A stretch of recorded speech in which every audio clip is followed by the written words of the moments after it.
বলো সব মুসলমান, তোমাদের আল্লাহ আরেকটা আল্লাহ সৃষ্টি করতে পারবে? আরে একই কথা বলো এটা। বলো তোমাদের আল্লাহ আরেকটা আল্লাহ সৃষ্টি করতে পারবে? আরে কি কুফরির কথা বলছেন আপনি এসব?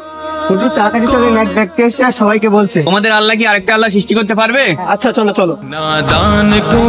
হুজুর আমি নাস্তিক, আমি কোনো ধর্ম মানি না। যদি তোমাদের মধ্যে কেউ আমার এই প্রশ্নের উত্তর দিতে পারে, আমি এখনই কলমা পড়ে মুসলমান হয়ে যাব, আর সাথে তাকে এই 1,00,000 টাকা দিয়ে পুরস্কৃত করব। বলো তোমাদের আল্লাহ কি আরেকটা আল্লাহ সৃষ্টি করতে পারবে? তুমি আসলে কি প্রমাণ করতে চাও? তোমাদেরই কোরআনের একটা আয়াতে লেখা আছে ইন্নাল্লাহ আলা কুল্লি শাইইন কাদির। এর অর্থ প্রকৃতি সবকিছুই আল্লাহর দ্বারাই নিয়ন্ত্রিত হয়। হ্যাঁ তুমি ঠিকই বলেছো, মহান সৃষ্টিকর্তা আল্লাহ সবকিছুর উপরেই ক্ষমতাবান, তার দ্বারা কোনো কিছুই অসম্ভব নয়। যদি তোমাদের আল্লাহ আরেকটা আল্লাহ সৃষ্টি করতে না পারে, তাহলে আমি আল্লাহকে মানবো না। আর যদি আল্লাহ আরেকটা আল্লাহ সৃষ্টি করতে পারে, তাহলে ওয়াদাউল না শারিক কিভাবে? এর মানে আল্লাহর কোনো শরীক আর সাথী হবে না। তাহলে কিভাবে আল্লাহ দ্বিতীয় আল্লাহ সৃষ্টি করতে পারে? না, আমাদের আল্লাহ আর একটা আল্লাহ সৃষ্টি করতে পারে।